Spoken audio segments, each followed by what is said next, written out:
So if y'all gonna stay up with me late at night, I'm gonna give you some of my late night stories. So all I need y'all to tell me, listen, this outfit has been slightly disrespectful. So all my outfits, I got to be gaining weight because nothing is fitting me the way that it should. Everything has been a challenge, right? My team up top, you know what I mean? So this is what I need y'all to know. I'm gonna talk about these in a second, y'all. But this is what I need y'all to know. If my outfits start disrespecting me, please let me know. Ladies, you with me? Please let me know if my outfit starts disrespecting me. Ladies, so I know you see the ombre. And I'm going to get to my story in a second because this story is crazy. Y'all know how my stories be. At this point, y'all should just be like, Nico, just tell us a story. Don't even talk about nothing else. Just tell us stories. So these are the colors. So the other day, I don't know if y'all can really tell, the other day, I had on, okay, so you can see this one because I got this bright light in front of me, right? So this one is darker. This one is the La Passion, and then this one is Lee Rose. La Passion and Lee Rose. So La Passion is what I had on the other day. It's more of that mauve color. And what I have on now is just like more of a pink. It's Saturday night, so I don't even expect y'all to really be on here. But come on in. See? It gets a little darker when you have it on for a while. See how bright that is? But I'm going to darken it up with my Deep Rouge. See how bright it is? So anyway, y'all, I want to tell you what happened when I was a licensed real estate agent. Look at that. So that's the ombre. Ladies, and if you don't know how to put on your lipstick, if you join my mentorship group for $200 for the year or $19.99 a month, I'll help you. We're going to be talking about that. You think it's pretty? Thank you, Kiana.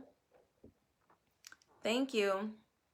Yeah, see them big old lips. I'm telling y'all, if my top start disrespecting me, y'all better let your girl know, right?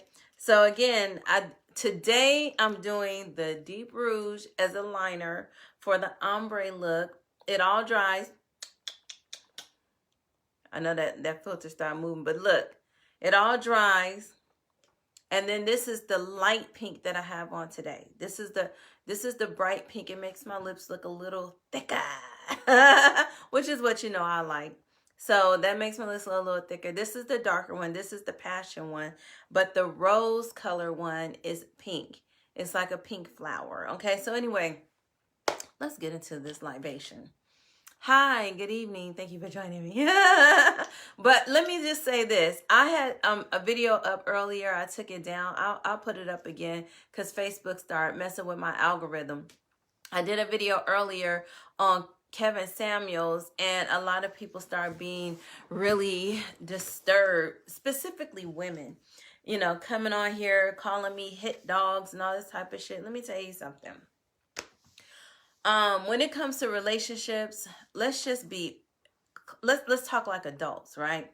Every motherfucker on this live, on this earth, would be considered a hit dog. You know why?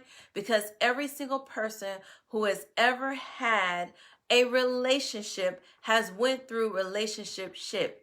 So when you bras come on here, yeah, that's what your boy like to say, right? So when you bras come on here talking to me about what I'm interested, first of all, I don't even talk about my relationships in present tense. Let's just be very, very clear. So you are completely clueless as to what actually is happening in said life, right?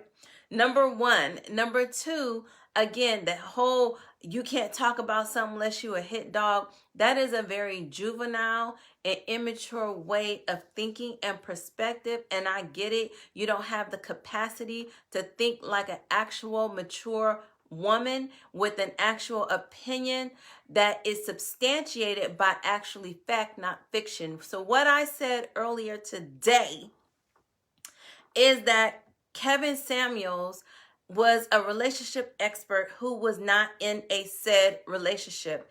He's telling men to go get a type of wife that he has not been able to acquire himself. And I said that his only only past history were things like being the captain of a cheerleading squad, right? So I was trying to figure out why so-called masculine men were taking advisement from a man whose history was not in competitive sports, who was not in collegiate, athleticism, who was not in, no type of major corporation into business dealings. I was saying that the only competitiveness that I had ever heard record of was, number one, him being in a competitiveness as a cheerleader, which was competing against other women or other feminine men. And then secondly, the only other competitiveness that I was aware of was him in the fashion industry. So in the fashion industry, he is also competing against women as well as gay men primarily. So those are the only competitive edges that I was familiar with him as far as being a man is concerned. Again, I wouldn't understand why men of a certain caliber, supposedly and standard, would want a man like that to give them advisement. So is his advisement based on what? Is it based on his current situation? Like, I don't, like, he may be gay, he may not be gay. I don't know. And honestly, you guys, I really don't care. All I'm talking about is just based on facts, right? Because I'm not emotionally tied to Kevin Samuels. I know one thing. Thank you, Kevin. He got me monetized on YouTube because all the boy girls come on there and argue with themselves because I don't even go on YouTube. Okay, so I'm monetized by just even saying his name. So big up to me. Shit, I got paid. Okay. So again, I don't see him being a representation of the thing that he is talking about or teaching about. He's not a married man. He doesn't have successful relationships with women. He's not father of the year. He's not directly committed to anything pertaining to the community. I don't see these things, Am I wrong? So all I was saying is that the men who follow him are typically men who have an arrested development, right? They have an arrested development. You can go and look that up.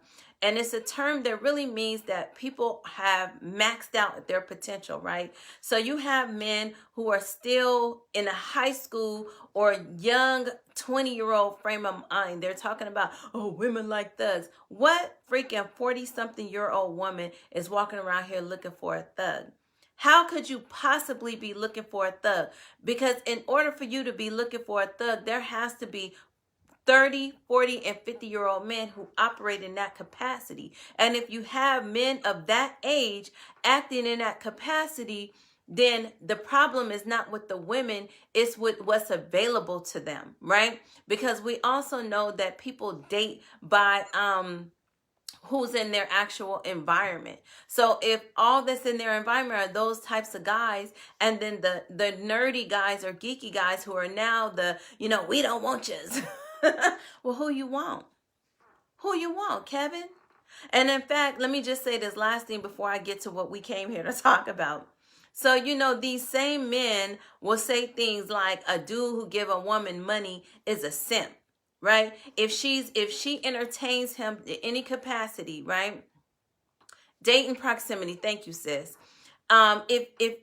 If a woman's entertaining him to any capacity, going on a date with him, spending time with him, talking to him on the phone, engaging him, making him feel good, and he does anything for her financially, these men are calling these other men simps. So I got to thinking, y'all, if those men are simps, then what are the men who log on to watch Kevin Samuels day in and day out and send them money? So that's what I'm talking about. Like, this boy band shit is just crazy and weird. That you are okay with giving a random man who entertains you money, and then you call men who entertain women financially simps? So is there a new word for you type of niggas that I'm not familiar with? Because I think it's just real strange that you okay with giving a strange man money for entertainment purposes, but an actual woman with feminine wows and things that you actually should be attracted to and need as a man, You call that simping? I don't know. Maybe I am the one who's confused. Yeah. Probably not, though. So let's get into this story. Let's get into this libation. Hello, ladies. Hello, gentlemen. Hey, Dusties. I know you here, lurking, waiting to get my attention, and you're going to get none of it. The Kevin sexuals? Yeah, pretty much. So, all right, let me tell y'all about this missed opportunity, okay? This missed opportunity. So I had a client years ago, right? So I had listed her property in was it Hayward? I think Hayward, California, right? Because I was a licensed real estate agent, y'all know, for at least a decade, right? So I listed her property, put it on the market, had the property fixed up, ready for sale. This one, the market was super hot, super lit. Now, she was well, I'm just going to say it just so we don't have to go into the preliminary. She was an asshole, right? She was an asshole from the time I met her. She was very, very, kind of like, one of those women that has like that masculine energy, no makeup, just real hard all the time, right? She was ex-military, I believe, but she just was a bitch, right? Fine, no problem. I'm able to handle bitches because I can turn up myself. So anyway, so we are in our transaction. I get the house all fixed up to put on the market. She's giving me a hell of a time, but we get the shit done, right? So I host what's called an open house. For those of you who are unfamiliar, an open house is when a real estate agent has a client who is putting their property on the market, and then over the weekend or whatever time in the week, people come and preview the house and put in offers to buy it, okay? So that happened. An African couple came and they put in an offer $10,000 over the price that I had quoted her. Now, the price that I had quoted her was going to give her $100,000 of untaxed money. That means that she had a really good income, and I think she already was doing $100,000 a year. So now she was going to have an additional $100,000 to put in her pocket, cash. No tax on that shit, just straight money. So this was an outstanding offer. So we accepted the offer, right? So then the people have to do their home inspection. So they do a home inspection, and guess what they find? They find termites, right? So I'm telling y'all, if this gets ill, y'all better let me know. I'm having technical difficulties. You understand me? Don't be sitting around playing, fellas. Don't be sitting around playing. My ladies got me, though. So anyway, they do a home inspection and find termites, right? So the termite damage is $2,500. So what would you guys do if the buyer came to you and said, hey, listen, there's $2,500 worth of damage. And, even though the market is hot, what you going to do for me? You know what I mean? So my ugly laugh, Billy, don't be a titty boy. You know what a titty boy is? That's grown-ass men that act like infants, that act like shitty-ass little boys when they come on the internet because they don't have nothing better to do because they lonely and in their room touching themselves. But anyway, so what would you guys do for $2,500, right? So she comes to me and she says, hey, my clients, the agent, she says, hey, my clients would like for your client to, fix do the termite damage, right?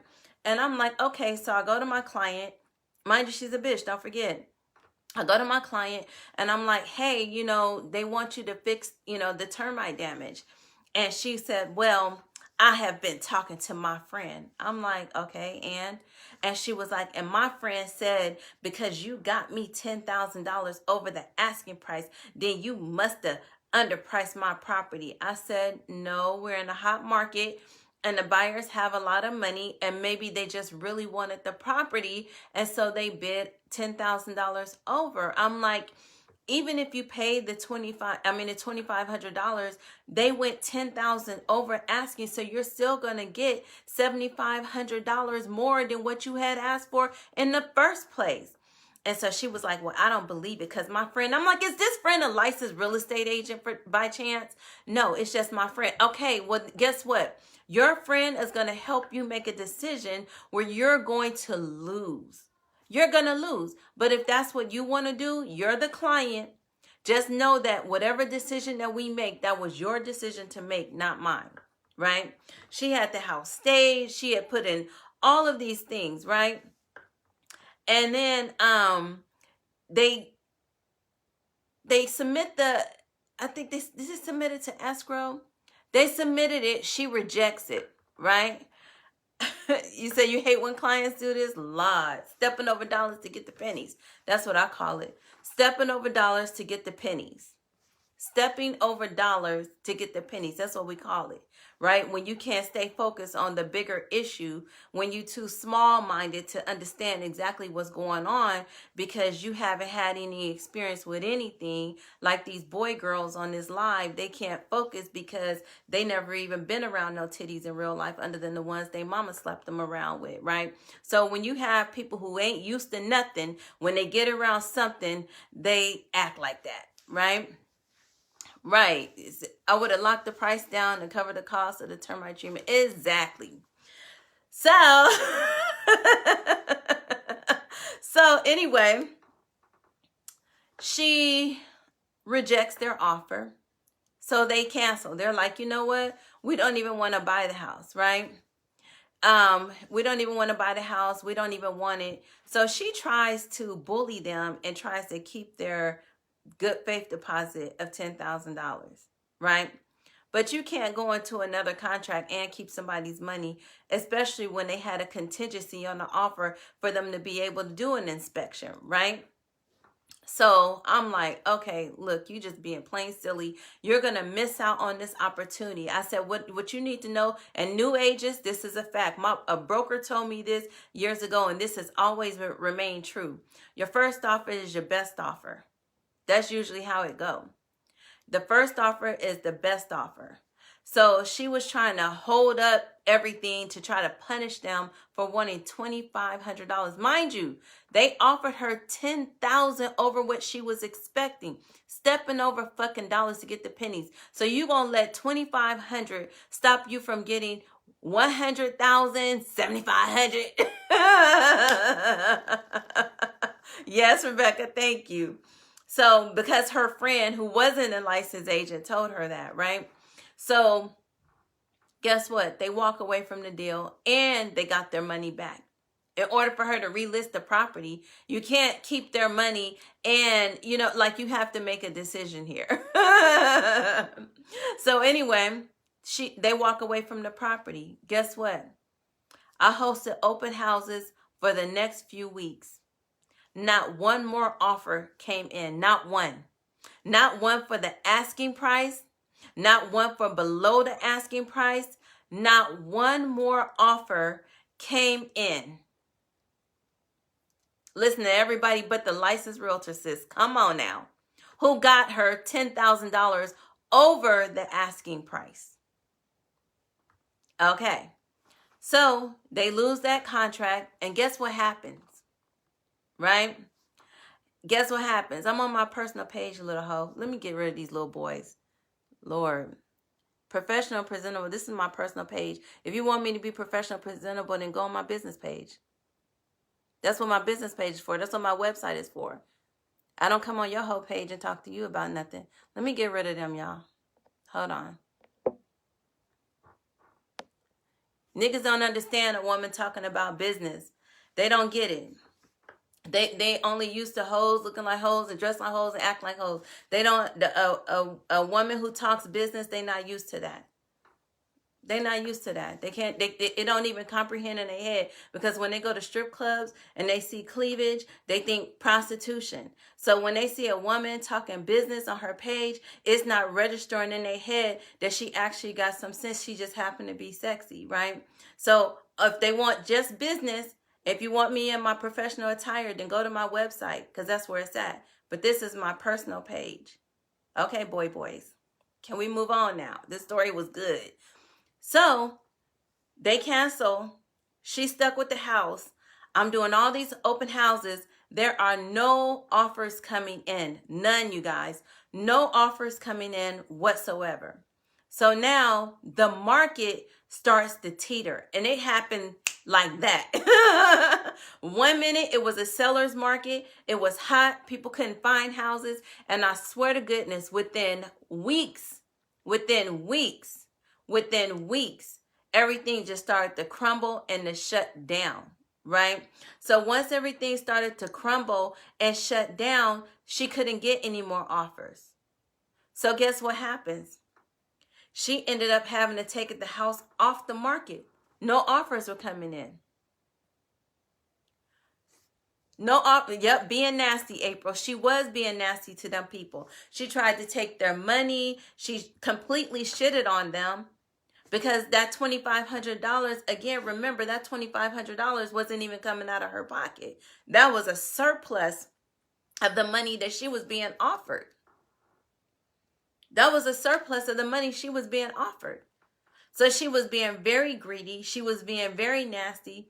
And she ended up having to move, I think it was to Texas. I can't remember exactly. And she ended up losing the house to foreclosure. So guess how much she got?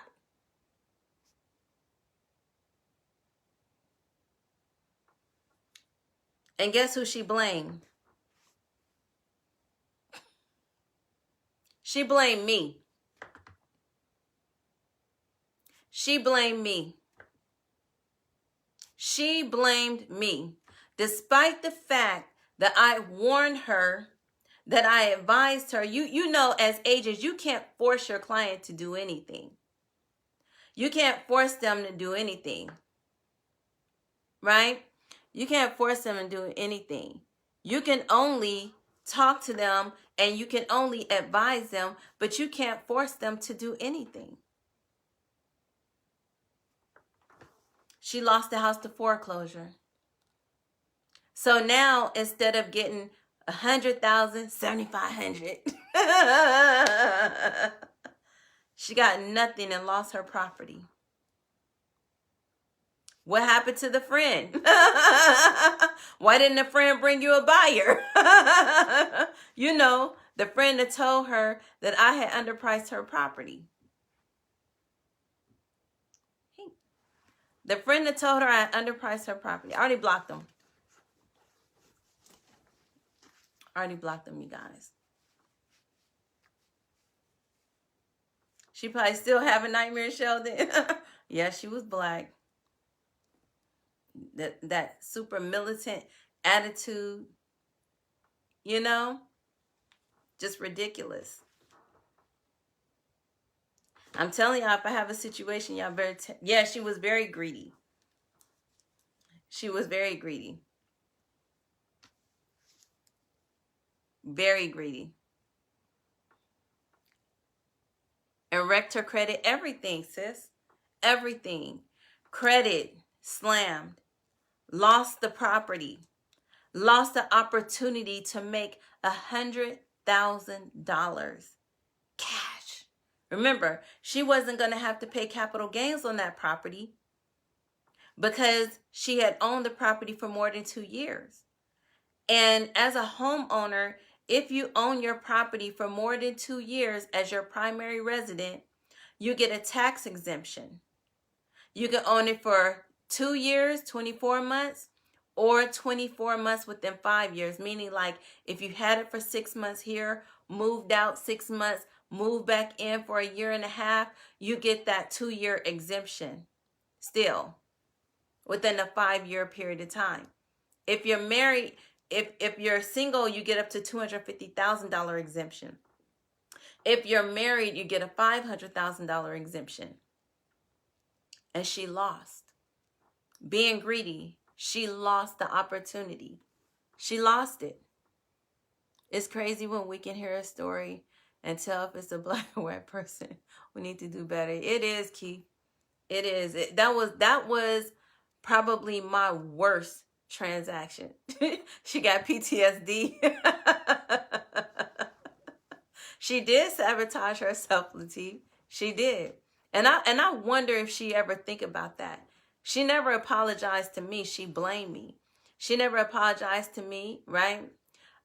She never admitted her wrong or even acted like, you know what I mean, she was out of line. Her friend did set her up. You know what it was? I think that sometimes people I want to say this, but I don't want to say this. I'm just going to say it, okay? Some black women will sabotage other black women. They will try and remove them from opportunities, because this has definitely happened to me, especially in Atlanta. They will drop your name in a crowd of people, tarnish your name, you know what I mean? Come up with situations and circumstances, you know, that happens a lot. And I feel like the friend, you know what I mean? I feel like the friend, you know how you just have some people around you, they like real know-it-alls? I think she had a real know-it-all friend, but she was like that too. She was like that too. Unfortunately, she was like that too. How you going to work with a professional and go with the non-professional's advisement, right? Let's see. All behind listening to people who probably ain't even doing half of what they weren't. I was one of the top real estate agents in my area at the time.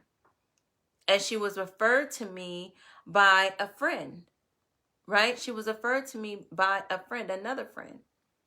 And she turned around and listened to this woman. I never knew who the woman was, neither, y'all. I never knew this woman. I never met this woman, right? I never met this woman.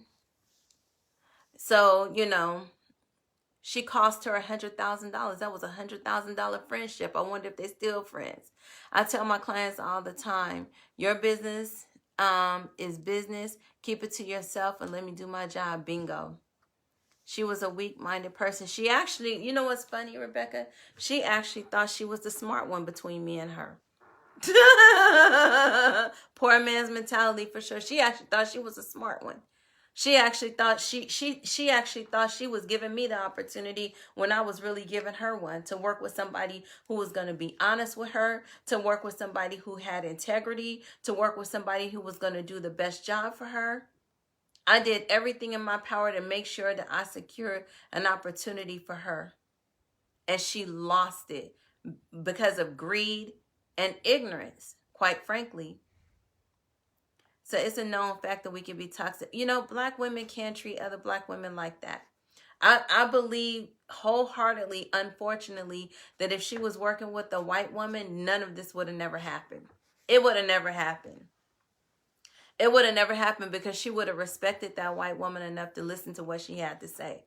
But I truly believe that because I was young and black, that she felt like that she shouldn't have to honor or respect what I had to say. And I put her in a prime position. I got her almost $10,000 over what she asked for.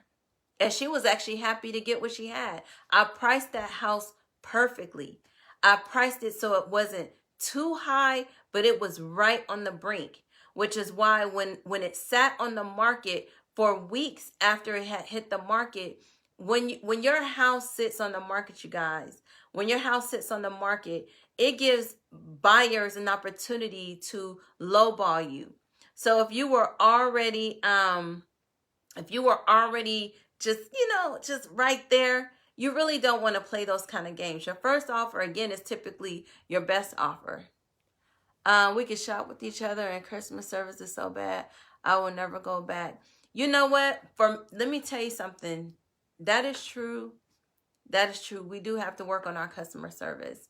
Like, I literally had to get on my team the other day because I saw a message. I don't check my messages. So all the fellas that send me messages asking me out on dates, you really talking to another man. Because my admin that checks my inboxes is a man. So you're sending a man like, hey, can I take you out? And he's like, what? You're sending a message to another man. No messages don't come to me. I don't check my inbox messages. That's what I pay my admins to do. I have one admin for my customer service, and then I have my own personal admin that handles all of my business transactions. So you're sending a message to a man. So, but I happen to be in that inbox looking for something else, and I saw that he hadn't responded to someone, and I was like, oh, no, no, no, no, no, no. So we had a whole staff meeting about responsiveness. We had a whole meeting about responsiveness. Like, I do not play that shot. Okay? I don't play that. So, he got it together. Sorry, y'all. Somebody texted me.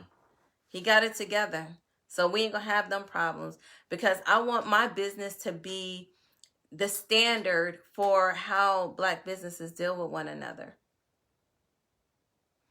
She thinks about that daily. Some Black women will do that to other Black women. Some Black women, as soon as they know, I can't see it. As soon as they know your business, they know everything becomes competitive. Unfortunately, I would have to agree with you, Monica. And I had to take a deep breath on that one, because I have had those unfortunate experiences where there's no camaraderie between me and let's see, seeing peen pics to Gerald and admin. Oh, sending peen pics. Yeah, my customer service person is a man, so y'all can stop asking me out on dates. First of all, no. Let's just start there. Absolutely not. I'm not interested. But yeah, so unfortunately, I have had the experiences of Black women trying to sabotage me. Just trying to do what they can to dim my light.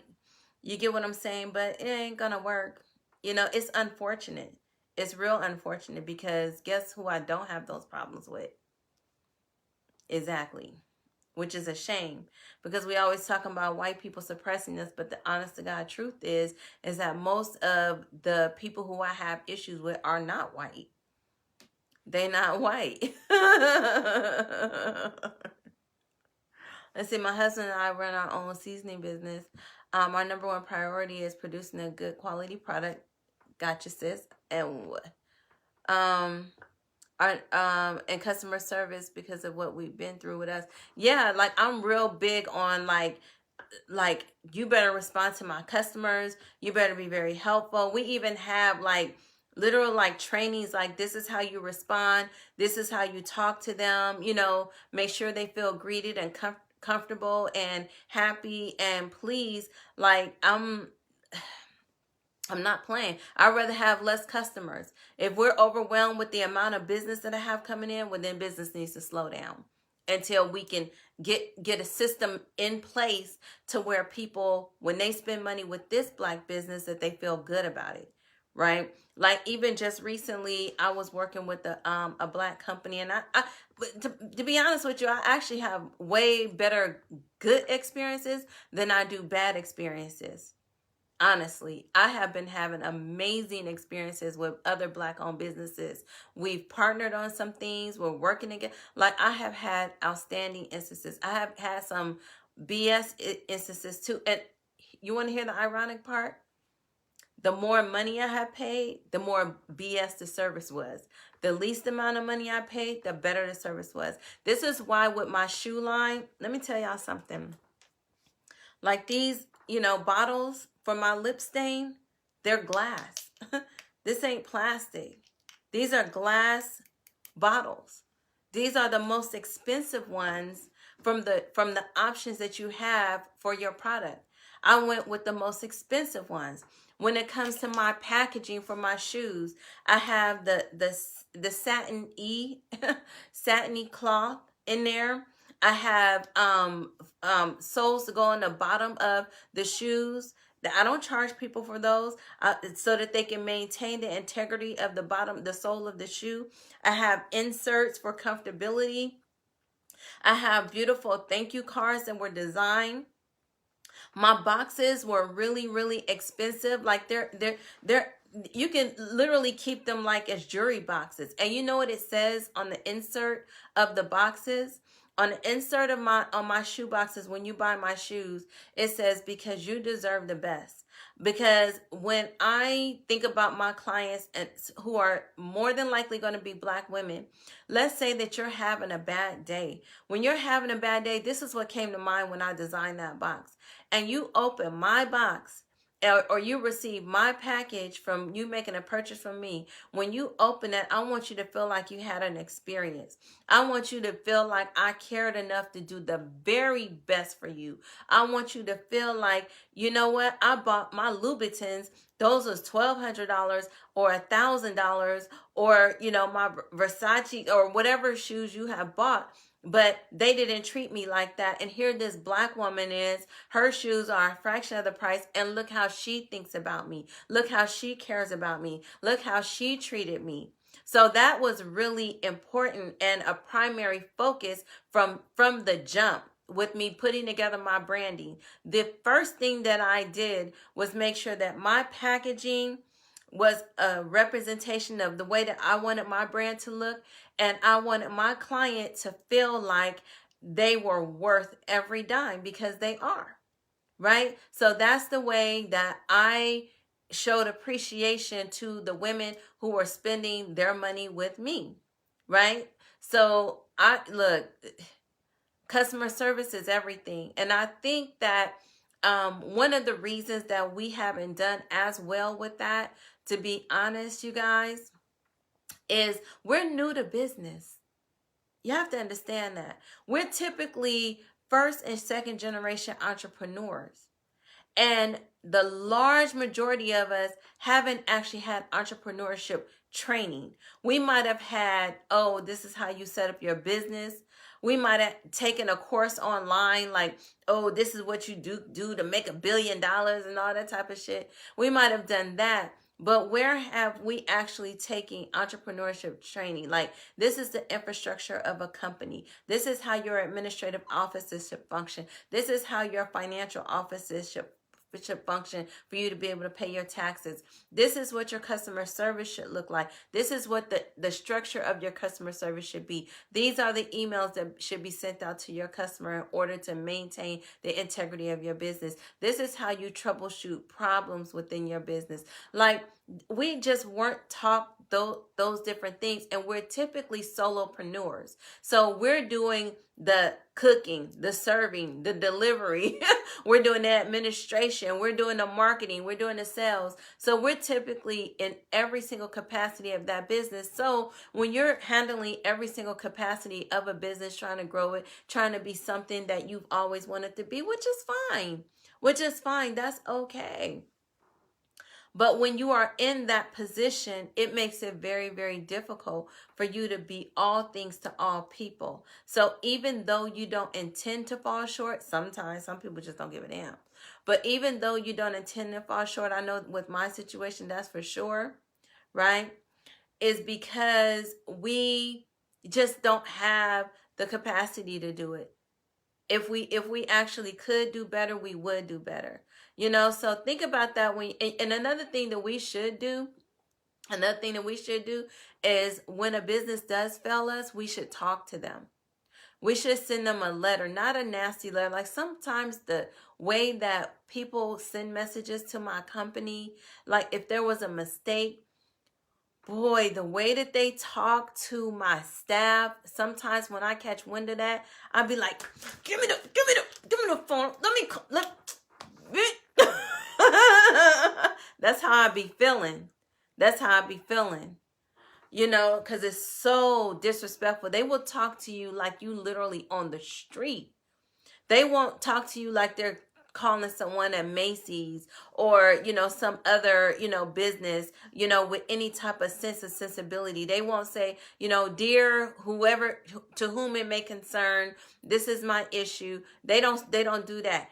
All I know is you better give me my goddamn money, and I paid for this a year ago and I never took the class. Tell me what goddamn college that you can go to and take out a loan and pay for the class, and then go back to the college a year later and say, well, I never used my scholarship, so I need you to apply it to right now. They're not gonna fucking do it, but you guys will operate like that with Black businesses, right? You hold Black businesses like, we gotta be this type of professional, we gotta operate like this, we gotta be this, we gotta be that, but then you turn around and operate in complete nigga shit sometimes.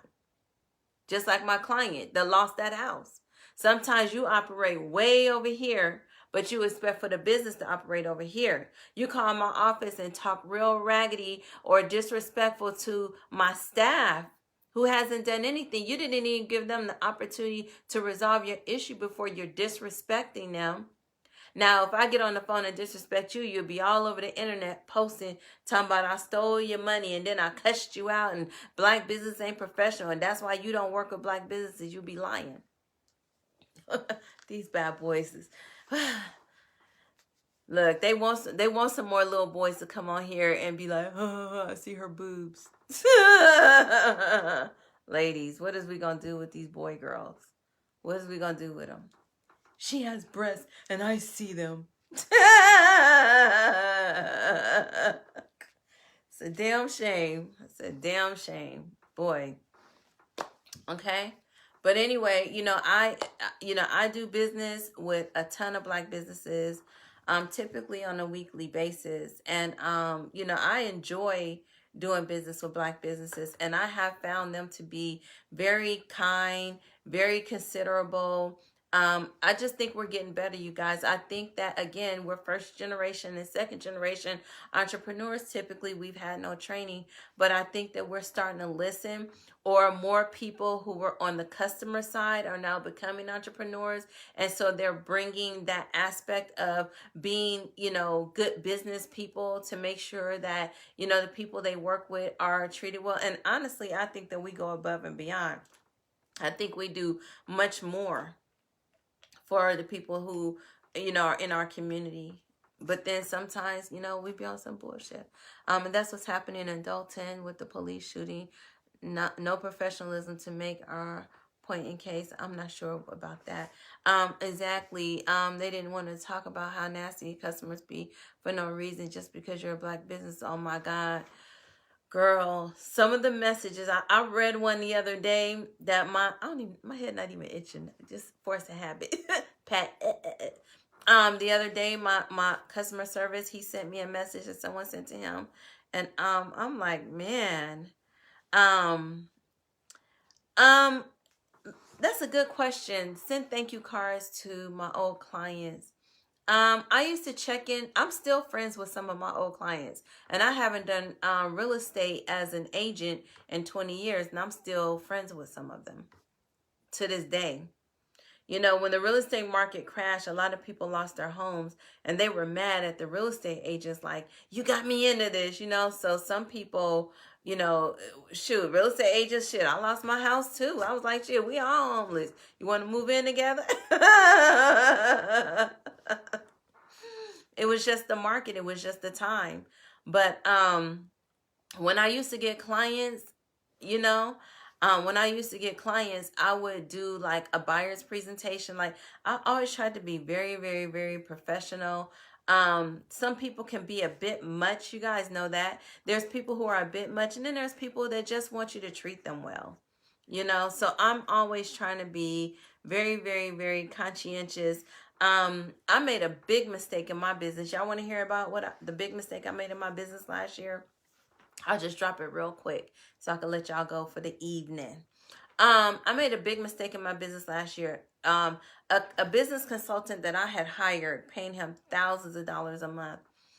He told me that I should offer my signature program for several $100s. So I was like, you sure that's a good idea? He was like, yeah, and you give them, lifetime access. And I'm like, you sure that's a good idea? So the way he had broken it down to me, it seemed to make sense at the time. Let me tell you something, what ended up happening. What ended up happening is that because the price was so low, I got the everybody's. Do y'all know what the everybody's are?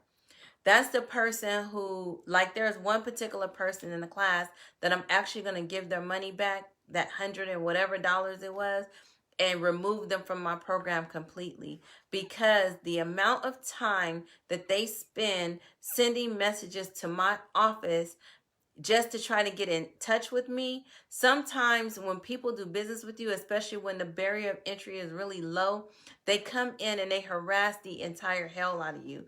That's why my courses are now, they're not for all eternity. They are now limited time. This class is 90 days and this class is 12 months, right? And if you do not log into the program within the first 30 days, you lose your access. Like, you're not going to come to me next year talking about I spent my money last year. No, if you don't get in when you're supposed to, then you're out. That's just the way it is. Like, I'm not playing those games no more with people thinking that, you know, again, they want you to do business with them like you a cousin. But if you did do business like them, like you were a cousin, and treat them that way, they'd be talking about how unprofessional you are. But they're unprofessional as customers too. Because again, they know they wouldn't go to any education or institution and expect to speak with the dean on petty shit like, oh, I can't find an email. Like, I'm not going to get on the phone with you. I have people who work with me. So if you think joining my program is so you can get closer to me, then you are sadly mistaken. That's not going to happen. And I'll give you $150 back and you can get to getting. That's why I raised my price point for that program and put limitations around how long people could be in my class. So the biggest mistake I ever made was giving people unlimited access to my program that I update every year. Now, if I gave them unlimited access to the one that I did last year, then that would be one thing. But what he had me promise them was every time we did an update to that program, then they would be included, right? But this year we made people opt in. So what we did this time is that they had to opt in and they had to have opted in during a certain time frame, and they have to log into the course and participate in the auction. If they don't do that, then they're out. So it was over 600 people, you guys. Actually, it was more like 700, but about 100 of them dropped off during the year. So we ended up with 600, I think 627 people or something like that, that came through the program.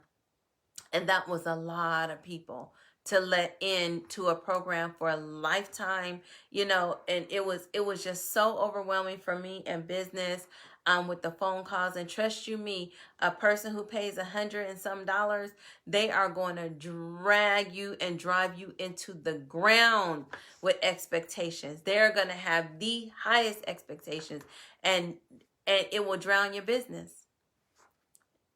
And it will drown your business. 19-year-old with a messes up order issue is crazy. I can't read all that. I don't know anything about that. But I don't those types of things I stay away from, because I don't even watch the news for that reason. Like, I don't like to absorb a lot of negative news, and unless I can actually do something about it. If I'm not in a position to do something about it, I try not to absorb that into my spirit or into my energy field, because it's just negative and there's nothing I can do about it but feel sad and say, oh, my prayers and, you know, all my condolences and all that type of stuff. I just try to steer clear of things that I have no control over. That's just me, y'all. I'm not saying that you can't. I'm not even judging at all. I'm just saying that, you know, with so much going on in the world, there's only so much that you can absorb. Well, for me, that I can absorb, especially when I'm not even hearing about it. You know, like I just had someone pass away that was one of my Facebook followers. And I was really sad about that. And I was actually supposed to meet with him when I went to Chicago. And we missed each other. And now he's gone. So, you know, there's a lot of things that we already absorb as individuals. Yes, indeed, a lot of people will do that just to talk to you. They will, Monica. And that's why I have barriers now. I have barriers now that people can't get to me. So now they have to go through not one, but two admins to even get in touch with me, because I'm not going to play these kind of games, especially men. Especially men, they'll join my business, especially again that low price point, and be calling my office and acting so confused and, oh, I need to talk to Nico. And I'd be like, give him his money back. That's how you talk to me. You talk to me with a refund. Give him his money back. Press that refund button immediately. And I'm telling y'all, there's several individuals that are definitely going to get that money back. And they can be mad. Let's see. If any, would you be your dream real estate partner, and why? Me? I don't do real estate anymore. I do real estate education now. So when I stopped being a licensed real estate agent, is because I no longer wanted to carry the burden of trying to satisfy really, really, really picky individuals who are going to be hard-headed, like that client that I told you I had. So no, y'all, these tiggle bitties, Jesus Christ, y'all don't. What Beyonce said, if you don't jump to put jeans on, baby, you don't feel my pain. That's how I feel right now. Yeah, some things aren't worth the headache. They definitely not. Not for a couple of $100. Not for a couple of $100. The clients that pay much more, let me tell you something. Your $1,000, $2,000, $3,000, $4,000 clients, they be so chill. Them $150 clients, they be like, well, you said, and they'll ride your ass for 10 fucking years talking about what you said and what they want. And my customer service is good, but I'm not no goddamn fool. I will shoot. Refund. Hold on. You know what? You're right. And you're not happy. I am so sorry. My apologies. Let me refund you immediately. Click, click, click, click, click. It is done. Go, go find someone else that has that to offer. I am so sorry we even bothered you. Let's see, in the tax lien classes, if for any state, I have one that's for all states, and then I have one that's specifically for Gary, which closes tomorrow, by the way, And again, my company just got approved to actually offer financing for any of my courses, which I appreciate. And the finance company tried to be slick, y'all. Okay, this is the last thing I'm going to tell you, okay? Then I'm going to let y'all go. The finance company tried to be slick. They were like, oh, you can give them a longer term. What about if they don't pay it back for, I think he said 5 years. I can't remember. I was like, okay, but what's the base interest rate? When he told me that the interest rate was going to be almost triple what the interest rate is right now on products. Now, y'all know I am anti-mortgage. So that means I'm anti-debt. So I'm not going to put my goddamn clients in those situations. Y'all might say, Nico, no, we want to do it. No, I wouldn't allow it. I'm sorry. I wouldn't allow it, because I know what that snowballs into, and I know what that could look like for you, right? And for instance, they charge you the minimum payment. Well, if you think you're paying it off, but you're paying a minimum payment, that could cause a problem down the line. And at double digit interest, my goodness, you don't know what that's going to look like at the end of it. I wouldn't do my community like that. I'm offering the financing to help you, not to hinder you. You know what I mean? It does me it's no benefit to me to do everything that I'm doing for my community just to take you back 10 steps.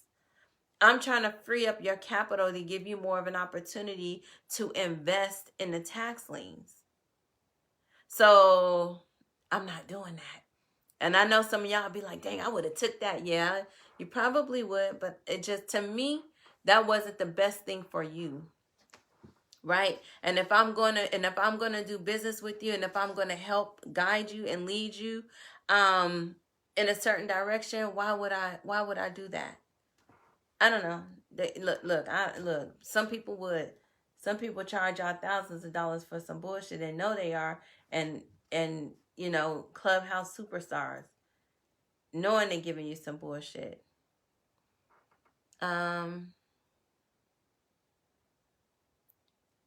They get a big sale and make enough for the day.